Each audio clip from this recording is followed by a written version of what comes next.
Hello there, I'm Scotty. You're not welcome back to Halloween Horror Month. Today we're talking about Near Dark, a vampire horror film from 1987, starring Adrian Pasdar, Bill Paxton, Tim Thomerson, Jeanette Goldstein, I can't remember his name, looking right at him, Lance Henriksen. Yes, and directed by Catherine Bigelow, who gave us Point Break later. Yeah, so no doubt you've seen the cover for this movie, where it's Bill Paxton and he's kind of like this, and he's all dirty, he's got a little blood on it. Like one, there's even covers, uh, where like you have like Lance Henriksen's face in the middle, and then like the characters from the vampire family on the side and stuff, and then there's one where it's like the vampire family's taking a family photo. It's really weird. But there's one cover I want to talk about for the 2009 re-release. Keep that year in your head. 2009. This movie was released on Blu-ray. Blu-ray, I mean. The Blu-ray release. 2009. Now, with that year in mind, I'm going to go ahead and show you. Look at this cover. What does that remind you of? Anything come to mind? Anything? Anything at all? Could it be Twilight? Just a tad. I mean, look at this. You got that's basically Edward, and if you the cover for Twilight, right? It's Edward, Bella, and then the three vampires in the middle. That's literally what this is. Can you tell they're trying to capitalize anything? The thing is,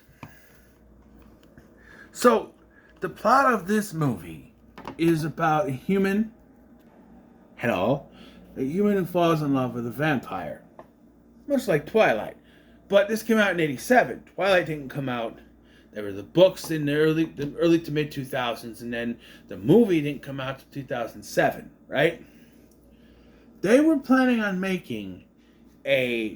doing a remake of this in about 2016 or so, I think, but didn't because they were afraid it was going to draw too many comparisons to Twilight. Because I don't think this is specifically a well-known movie, so people would see the remake and go, "Oh, they're just copying Twilight," even though this came out before Twilight, before it was even written, by the way.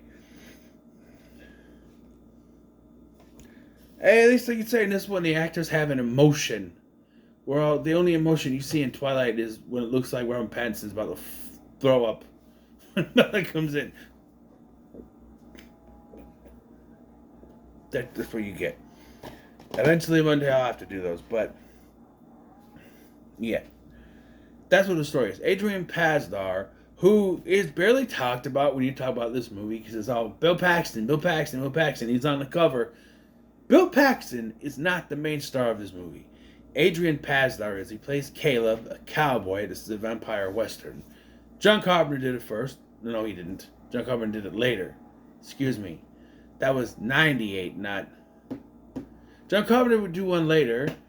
I'm scratching my head at which one's better, actually. But some would say vampires, some would say this. I don't know. But, yeah. And Caleb, he's this guy. He's a cowboy. He's on his own when he comes across this woman named May. Don't remember the actress's name that plays her. It's no one I remember, though. And they sort of have a thing for each other, and she bites him. And then there's this scene, it's really kind of hokey, where he's trying to run back home, but the sun is coming up and he's burning. And his little sister is like, "Is that Caleb?" "Yeah, that's him." Mm-hmm. Tim Thomerson plays his dad, and he looks sick, and he's burning, there's smoke behind him. He's just trying to get to and then the vampires show up and take him away because she bit him, she wasn't supposed to. And this is where I draw comparisons to The Lost Boys, which came out the same year. Because it's a female vampire luring a male vampire. They're trying to recruit him into the group, and he rebels, resulting in the destruction of this vampire group. And spoiler alert, and everyone becomes human again. Although in that version it was very simple. you kill a vampire that bit you or whose blood you drank, and you're normal. This one, I don't. I mean, I understand it's an easy way to do it, but it's split. On one hand, for one character, it works, but then they do it for another character, and I go, wait a minute, we'll get to it. So, yeah, so it's about recruiting him, but he doesn't want to fight people. He doesn't want to kill to feed, but he has to, which technically he doesn't. One of them could kill, and he could feed off them. There's also, I think she says if she feeds too much to kill her, that doesn't make any sense. But I guess it's an equal to eat yourself to death, I guess. And then it starts a parallel where you have Adrian Pasdar trying to sort of fit in with these vampires, and you have Tim Thomerson and a little girl trying to find him and where he went. There's that. There's a scene where he shows up because he doesn't go with them right away because after he's bit, he shows up at a bus station. Only has $11, and he's like, and it's $14. He's like, I only got 11. He's like, well, it costs $14. That just reminds me of Rudolph the Red-Nosed Reindeer. No money, no ticket. It's just like he's $3 short. Give the man a break, but no. And then this guy comes in. Is it a cop or something? He gives them the money to get on the bus, and then there's a policeman involved. It's the fat guy from ER, and not Abraham Ben Ruby, the other fat guy from ER. That's what I know him from. I think it was a security guard in there or something. He doesn't really have much of a plot, at least not that I could pay attention to. If he did, I missed it. Besides a few scenes. When they go to talk to him, he's a complete asshole to them, to the dad and the sister. But so this is a pretty weird family. You got Bill Paxton, who's not the leader, but he's by far the wildest character in this because it's Bill Paxton. He's basically Hudson, but as a vampire. Game over, man. Game over. You take that character. He's probably more badass than Hudson, actually. Hudson was a chicken shit. Then you got Jeanette Goldstein. Oh, yeah. Bill Paxton, Jeanette Goldstein, Les Hendrickson. What does that remind you of? James Cameron actually has a cameo in this movie. It's a blink and you'll miss it one, but he's in this. So, yeah. There's connection there.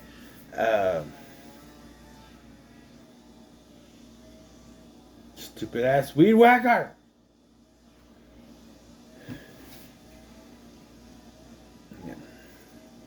So eventually it all kind of corrals at this motel where the little girl is out at a candy machine or something, and she starts talking to Homer, who's just, so yeah, I've got this thing talking about the family. You got Bill Paxton, I don't remember what his character's name is, and you have Jeanette Goldstein, then there's Homer, the little boy, and then there's the leader, Jess, who was played by Lance Henriksen, who was fantastic.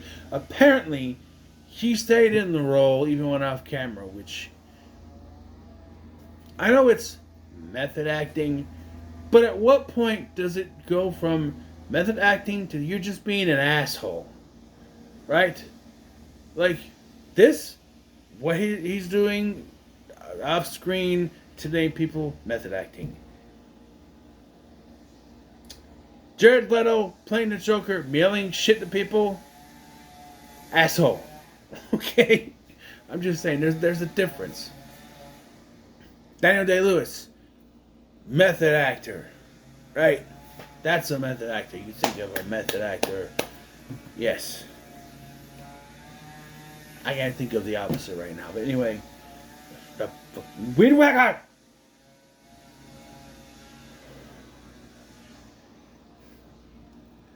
I don't want to shut the windows because I like the air going in here. But you people are going to get annoyed if all you hear is the weed whacker in the background. Hello, welcome to the Weed Whacker Show. Well, all we can fucking hear is the Weed Whacker. Oh my god, are we done now? Sound like you farted. Okay.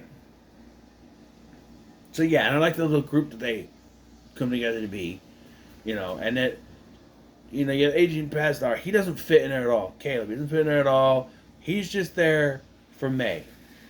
And it's not even like I don't know if it's a love. It's a love it one of those love at first sight things that Lost Boys also did. It came out the same year, by the way. But I feel like Lost Boys did it better. Where here you don't get the sense of they're in love. It's like they really want to be fucking. That's what you get here. You get that look between Michael and Star. It's like, oh, ooh, there's something there. And then you get that love scene that they have. That's love. Here, they just be like groping each other and shit.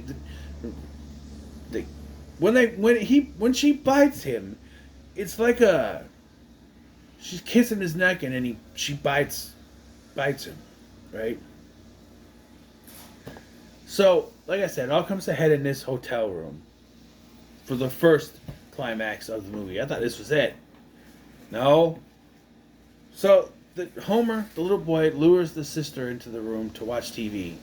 And I'm reminded that TV back in the 80s was not 24/7. Because it's one of those things where the station ends, you get the flag and the national anthem, and that's it.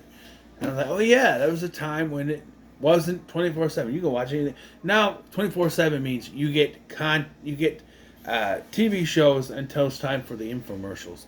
Most of the public broadcasting stuff and whatever, most of the not local channels, but the ABCs and the NBCs and the CBS, you get that stuff, and the Game Show Network I think does those. I fell asleep watching Game Show Network one time. Steve Harvey was on. It was time for Family Feud, and I fell asleep. Woke up. It was an infomercial for like a cutter thing or something. I don't know. Anyway, some kind of device, chopping device.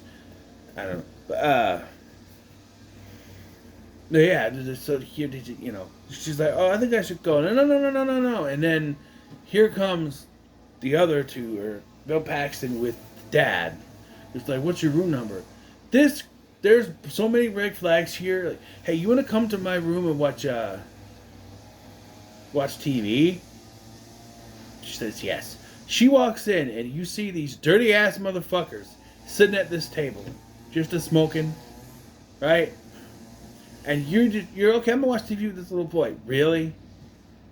And then your brother shows up when then they ask you, hey, what room are you staying in? Don't tell them. She does. And number 3.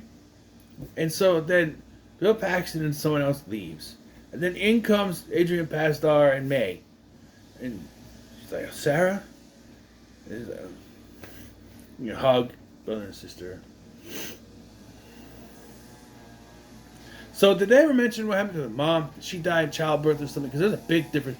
Adrian Pasdar looks like he's in his 20s.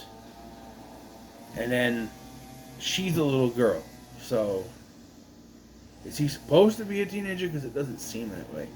But then they bring in the dad and there's a whole thing. There's a standoff. And then it results with Caleb. He's malnourished because I don't think he's fed at this point. And he becomes unconscious. And he wakes up in a barn. I don't know if it's supposed to be a hospital room, but it's a fucking barn.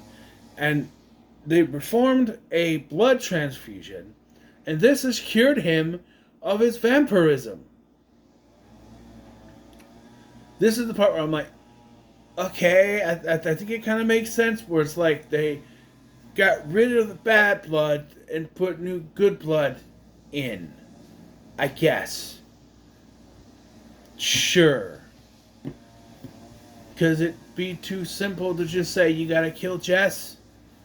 Well, because technically she bit him. But you could also say that it's the lead, you have to kill off the lead vampire. Hell, make him the alpha. You kill off the alpha, no more vampires. They will become human. So, yeah. But no. And then he just kind of returns home. They're going to have supper and he's going to read his little sister a book. They're vampires out looking for you, motherfucker. What the hell you doing just going home to the homestead? You're gonna milk the cows and march the horses. Come on. Or march the horses, whatever. Well, May shows up, and to the surprise of nobody, it's not over. It's not over. They're still in love, I guess. And then, okay,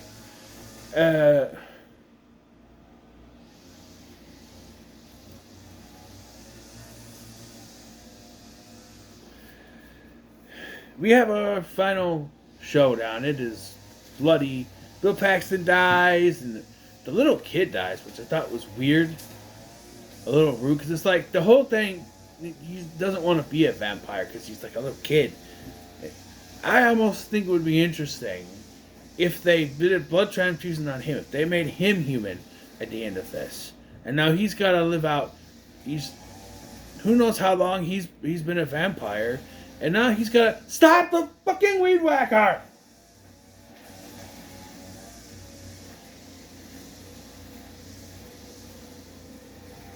And now he's got to live out the rest of his life as a human and age back to being it. He's already like an adult, sort of. But, no, that's not what they do. We have a showdown. Freaking Lance Henderson and Jeanette Goldstein. Because the sun's come up, so people are burning. And, yeah, they blow up because they start on fire and it blows up the car because this is a movie. And that's how cars work in movies. They just blow up. Come on. Right?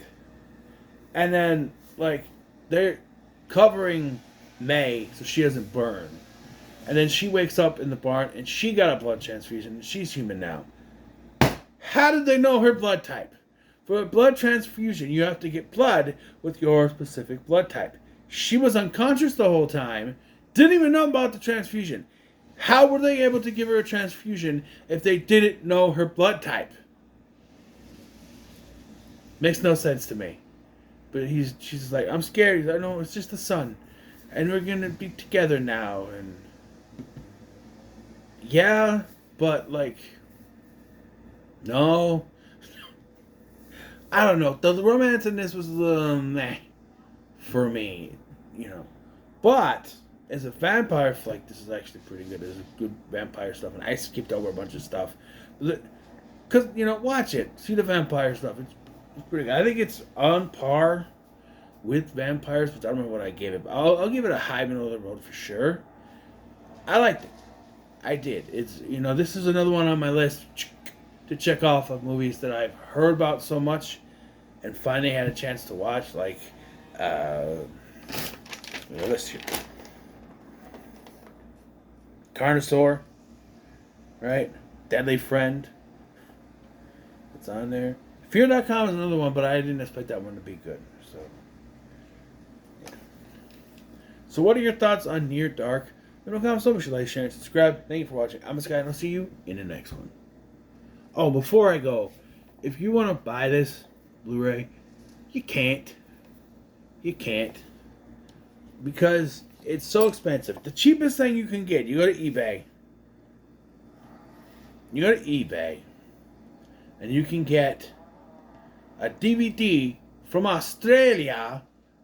I said it like Drake and Josh. Drake's moved to Australia. That's not an Australian accent. Yes, it is. Fromage. That's French. No, you go to Australia. No, you don't go to Australia. On eBay, there's an Australian version. It's region 0. It's everywhere you can watch it. It's like $15. You know that Blu-ray I was talking about? Here's the price. $130 on Amazon. Yeah, I don't think I'll be buying that anytime soon. I'm just saying. So if I wanted to buy it, it'd have to be an Australian DVD. This is another one. We need a boutique label to come along and give us a new Blu-ray or 4K or something, right? That's what we need for this. This is another one. Put this on the list with Carnosaur and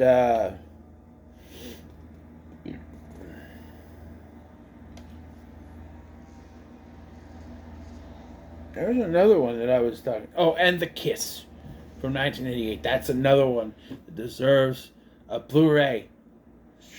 Scream Factory, Vestron, whatever, TerraVision, whatever. We need a Blu-ray. That's a yeah. So again, what are your thoughts on Near Dark? In the comments, make sure you like, share, and subscribe. Thank you for watching. I'm Sky, and I'll see you in the next one.